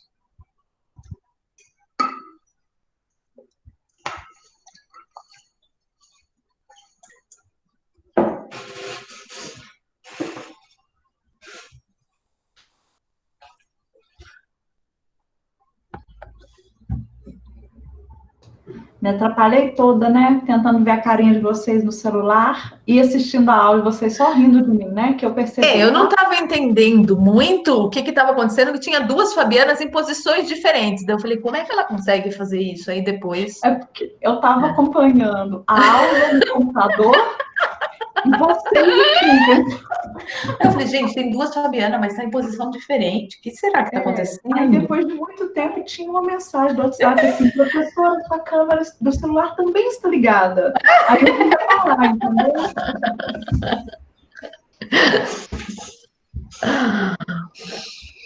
Gente, adorei. Ai, obrigada. Eu me empolgo. Assim, eu fico lembrando das aulas que eu dou para a Lília. A última que eu dei no Zoom, o Zoom fechou e voltou umas 3 vezes. Porque a gente empolgava com o horário e passava do horário e o Zoom fecha a sala. O Google Meet não, o Google Meet deixa a sala rolando. Agora a gente pode ficar atento.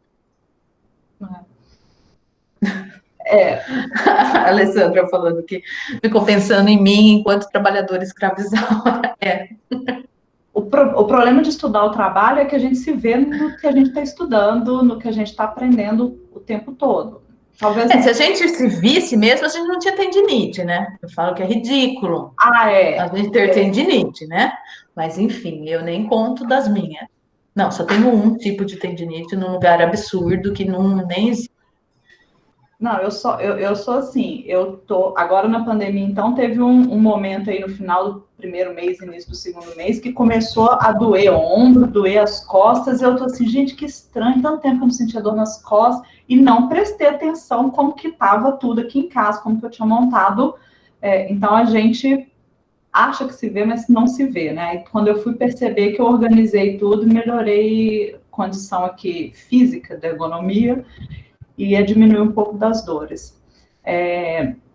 Eu acho que o que eu acho interessante, os meninos no início, alguém perguntou do capítulo, esse é um capítulo que, como a Lilian falou, ele é muito fácil de ler, ele é uma leitura que é básica, acho que ela é preliminar, assim, não estudei nada, sei muito pouco de TO no trabalho, de ergonomia, acho que vale a pena começar por essa leitura.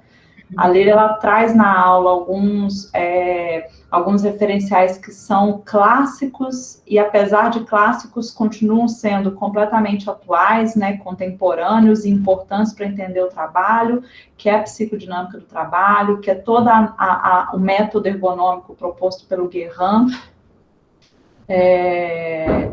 Então, eu acho que, de uma forma geral, quem já teve a experiência da disciplina de saúde e trabalho consegue acompanhar super bem, quem não teve muito boas referências a partir da sua aula, Lilian. Eu acho muito legal quando a gente mostra a prática para os alunos, porque apesar da gente ter inserção do TO no trabalho, que não é de hoje, a gente sempre parece que está falando de uma novidade. É porque a gente não escreve, né, direito, assim. O que você tem de empresa escrito, né? Não tem. Não tem. Eu nunca escrevi nada. Nossa. Esse seu capítulo do setor de costura, ele é um capítulo muito legal. E não tem isso. Não tem. A gente não tem. A gente tem muitos TOs que têm formação em ergonomia, que estão dentro das empresas, mas não tem mostrando assim, de fato, quando você vai lá na empresa e olha o problema, o que você propõe? E se você propõe, o que você tem de resultado? Isso a gente não tem. E o que eu fico pensando também, que é muito interessante, principalmente para os alunos que estão ouvindo a gente aqui. A gente chegou, e aí eu acho que tem um pouco a ver também com a nossa aula lá do Leandro Carnal, né? A gente chegou no momento que o que se entende de emprego, de contrato, como você falou também no início da aula, não dá para a gente se sustentar muito nisso. Não dá para a gente pensar que vai ter serviço público para todo mundo, não dá para pensar que eu vou formar e fazer um concurso. Não sei se vai ter tanto concurso, e nem sei se vai ter.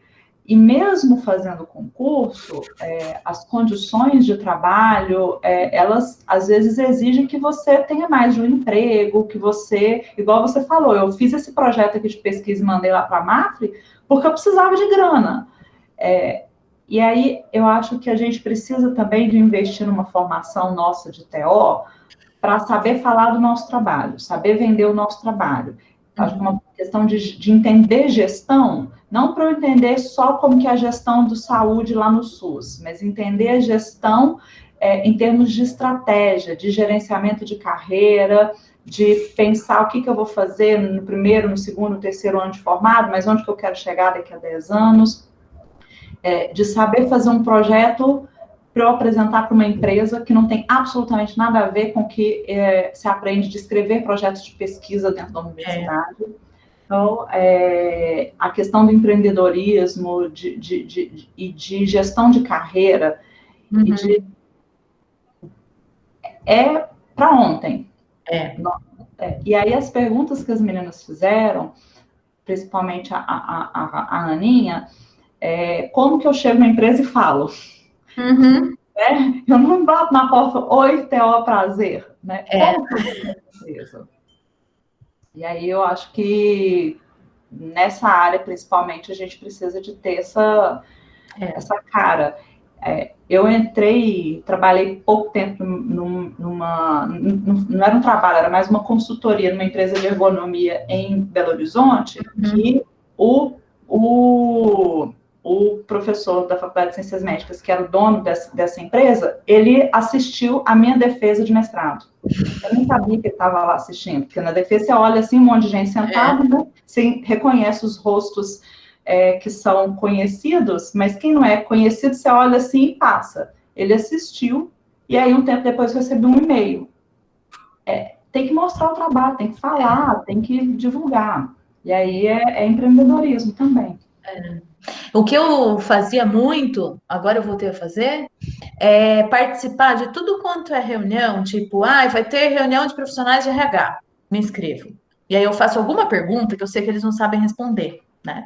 Aí esses dias eu fui, e aí pergunta, nossa, quem é essa pessoa? E eu sempre, na pergunta, eu falo, sou Lilian, terapeuta ocupacional, trabalho nessa área e queria saber disso, aquilo outro. Sempre um calo no sapato, né? Essa semana eu participei de uma outra que era uma palestra de safety para profissionais de segurança do trabalho e estavam falando de automatização de processos, né? De como prever comportamento de risco, beleza, né? Indústria 5.0 com segurança do trabalho.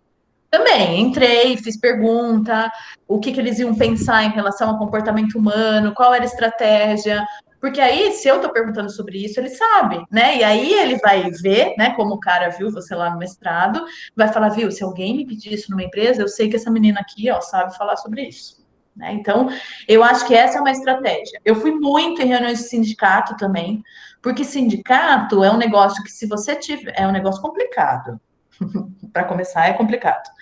Atualmente um pouco mais sem força, mas lá em 2004 tinha muita força, principalmente o sindicato dos metalúrgicos. Então, os sindicalistas que estavam na empresa me conheciam. Então, eles não deixavam ninguém se meter comigo, entendeu? Eles já diziam para o trabalhador: olha, a Lilian está do nosso lado. Então, tudo que ela perguntar, você fala a verdade. Então, são lugares que a gente vai visitando que tem outras línguas, outras linguagens, inclusive, né? Que às vezes para a gente parece super preconceituosa, super partidária, enfim, mas são lugares que a gente precisa se mostrar, né? Não adianta a gente falar de TO só para TOs, é importante, como eu disse, o reconhecimento dos pares é legal, né? Faz bem para a gente, mas para a gente encontrar emprego, a gente precisa ir em lugares que não conhecem TO. E, de alguma forma bem sutil, mostrar o que a gente faz, né? Com pergunta, enfim. Então, e aí o grupo de segurança te chama para dar uma palestra lá, onde tem um monte de representante de empresa, né? E aí você fala numa língua que mostra soluções. Então, mas eu acho que a gente fica muito viciado academicamente, né? Quando eu comecei a estudar um pouco a coisa do design thinking, que é empreendedorismo, outra metodologia para pensar projeto, ideia e venda, né? Venda de habilidade, venda de produto, venda da gente mesmo. Eu acho que a gente começa a aprender um pouco que todo mundo tem que ser um pouco de bom vendedor para ser um bom profissional, né? Principalmente no campo do trabalho, né? Mas o bom é que a gente não tem competição. Isso é uma coisa legal. Não tem competição. Não, o que eu acho legal é que, assim, na área do trabalho, o que o TO faz, ninguém faz. Isso. É muito diferente do que o físio faz, é muito diferente do que o psicólogo faz. Então, quando a gente está na equipe multi, de alguma forma, é integrado. Isso. Essas rugas, elas não existem, ou se existem, elas são mais amenas. Não sei se tem a Sandra, que é fisioterapeuta do Ministério Público de BH, e ela trabalha na área de saúde ocupacional, né, Sandra? Isso que ela está colocando aqui da questão organizacional é difícil. Da gestão. De Minas Gerais. Isso, não sei o que eu falei, não. De BH. De BH, de Minas inteiro. Ela é de BH. Mas a questão organizacional, eu acho que a ergonomia organizacional das três, eu acho que ela é ainda mais difícil da gente conseguir entrar e ir permeando para pensar propostas e estratégias. E aí, quando eu olho os estudos que eu faço de fatores psicossociais, a maioria dos fatores psicossociais está muito relacionada com ergonomia organizacional. Eu acho que talvez esse seja um ponto aí de estudo ainda, de investigação nossa. Eu não sei como que é a sua experiência. Se você tiver uma experiência para contar para a gente. Eu acho que esse é efetivamente o mais difícil, porque a gente tem pouco instrumento de avaliação e porque por muito tempo, e ainda hoje, as pessoas entendem que tudo que é organizacional é com RH. Né? E aí, se você tem na empresa um RH que é gestão de pessoas, beleza, mas se você tem um RH que é departamento pessoal, de janelinha, né? Eu falo que eu conheço a empresa que eu vou trabalhar quando eu chego no RH e tem um horário definido para atendimento. Né? Aí eu falo, já entendi o que é isso aqui. Gente, se você chegar numa empresa, tem uma janelinha na porta do RH com horário de atendimento, pensa que você vai ter problema com a organização, porque as pessoas não estão disponíveis para ouvir os outros, né? Não estão. Não vamos falar onde tem. Né? Mas, assim, muitas empresas que eu faço parte têm horário para atendimento. Então, não é RH, gente, não é gestão de pessoas, porque se você tem um setor de recursos humanos efetivo, isso fica muito mais fácil de conversar, porque você vai lá a hora que precisa ir. Necessidades humanas não tem hora, né? Então, é complexo a área de gestão de pessoas e o quanto isso tem virado departamento pessoal mesmo nas empresas e lidar com questões burocráticas, tá? não sei se eu tive boas experiências lá na Universidade de Sorocaba, no começo do projeto, quando a liderança entendeu que era possível a gente fazer esse projeto intersetorial. Né? Porque primeiro que era concedido a liberação durante 40 minutos para você sair do seu setor e ir se reunir comigo e com um grupo de outros funcionários para falar sobre o trabalho, né? Esse é o primeiro ponto. E se entende e tinha alguém do RH participando, sabe? Participando. Mas eu concordo com o que a Sandra está falando, se a gente não tem apoio total mesmo, né? Da gestão, a gente consegue pouquíssima modificação, pouquíssima, porque ainda na empresa quem detém o poder é a gestão, né? Então é uma fala dela em relação ao seu trabalho e tudo que você fez está destruído. Então a gente precisa tentar falar a língua e tentar entender que às vezes a gente vai ter grandes limitações, mas todos os projetos que eu participei que tiveram RH junto foram mais rápidos do que o contrário.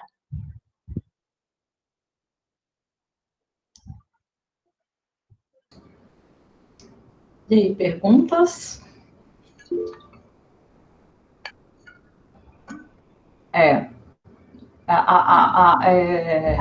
Conhecer o trabalho, não dá para falar de trabalho sem conhecer o trabalho. Tem que conhecer o trabalho, que é o que a Sandra está falando, e tem que conhecer as possíveis ferramentas que a gente pode lançar a mão em relação àquele trabalho. Porque às vezes o que deu certo numa empresa não dá certo na outra.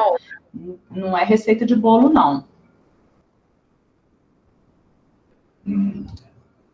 Qual que é?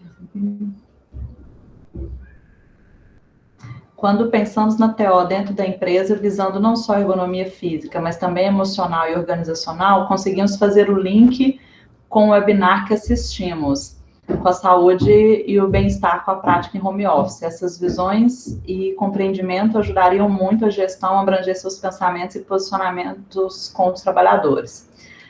Nós fizemos, Lilian, na primeira aula da disciplina, a gente reuniu um pouco antes, eu apresentei a disciplina, e logo depois tinha um webinar que todo mundo participou junto do webinar. E aí a gente ficava no grupo do WhatsApp comentando as coisas que os palestrantes do webinar falaram.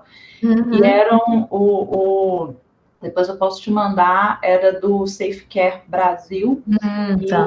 Aí tinha um representante de uma ONG que dá suporte para empresas em relação à gestão de pessoas, tinha um pesquisador especialista em bem-estar, saúde e bem-estar, e eles todos estavam discutindo saúde e bem-estar no trabalho durante a pandemia. Foi muito bom. Muito legal, deve ter sido. Foi bem legal. E aí eu tinha mandado o link para os alunos se inscreverem antes de começar a disciplina, então teve uma participação e eles tiveram que fazer um trabalhinho em cima desse webinar. Um trabalhinho deveria ser mandar projetos para o dono da empresa do bem-estar. Isso tinha que ser. Que empresa esses caras estão? Manda um projeto de proposta de alguma coisa que é por aí que vai, né? As empresas que já estão consolidadas. O cara trabalha com bem-estar, tem tudo a ver comigo, né? E ele já tem uma empresa famosa. E eu achei interessante a proposta de uma organização, como fala, não é ONG, é uma empresa sem fins lucrativos, mas toda voltada para dar suporte de gestão a grandes empresas no Brasil. É um RH super revolucionário. Mas como eles ganham dinheiro? Eu não entendi. Eles são financiados, né? Financiados pela indústria. Entendi. Depois eu posso conferir direitinho no site deles, eu mando para você dar uma olhada. Mas são pessoas assim, com uma qualificação muito grande e todas formadas dentro da perspectiva de RH mesmo, né? De gestão de pessoas. Olha que legal. E discutindo saúde e bem-estar. Eles apresentaram dados de uma pesquisa feita em vários países agora durante a pandemia. E o interessante foi que um dos resultados da pesquisa tem a ver um pouquinho com aquele nosso bate-papo no início da aula, antes da aula começar. Você falou assim, que no início estava todo mundo super produtivo, que agora não está dando conta. E no início da pandemia, quando eles perguntavam, as pessoas tinham uma visão positiva do trabalho em home office. Agora a gente já não tem mais. Uhum. É. Representa muito o que a gente está vivendo. Muito legal. Mas vocês podiam se candidatar para fazer um estágio voluntário nesse lugar. Eu acho. Preparar o terreno. Teve uma das alunas da TO que falou que na cidadezinha dela ficou aberta uma vaga numa empresa para TO, na área de saúde do trabalho, e que ela não foi preenchida durante muito tempo. E aí depois eles preencheram a vaga com um fisioterapeuta. Uhum. Então eles continuam precisando de um TO. É.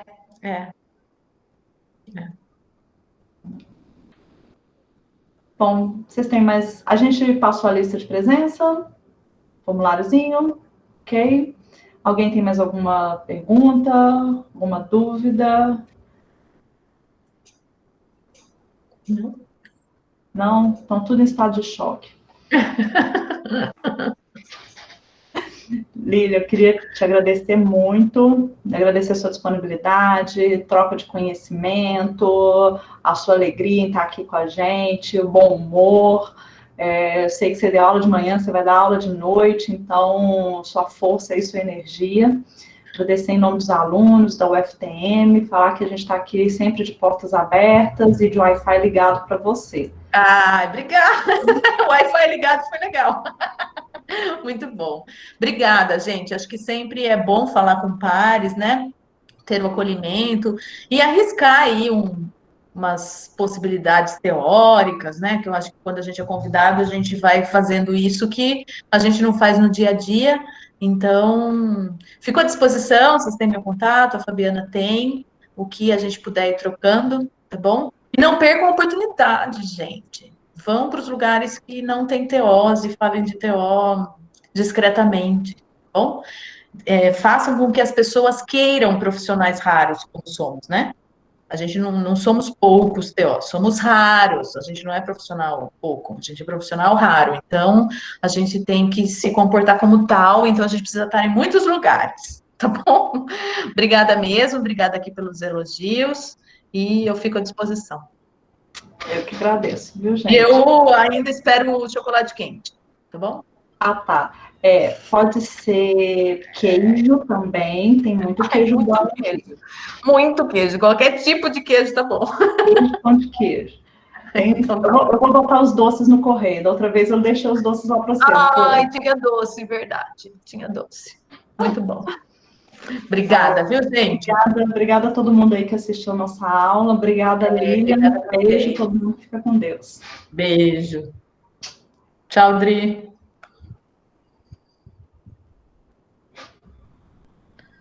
Como é que sai daqui? Tô tentando sair, mas não consigo. Se você passar o mouse na frente, vai aparecer uma barra branca com um telefoninho vermelho. Então, barra branca. Ah, beleza. Mexe o mouse, isso.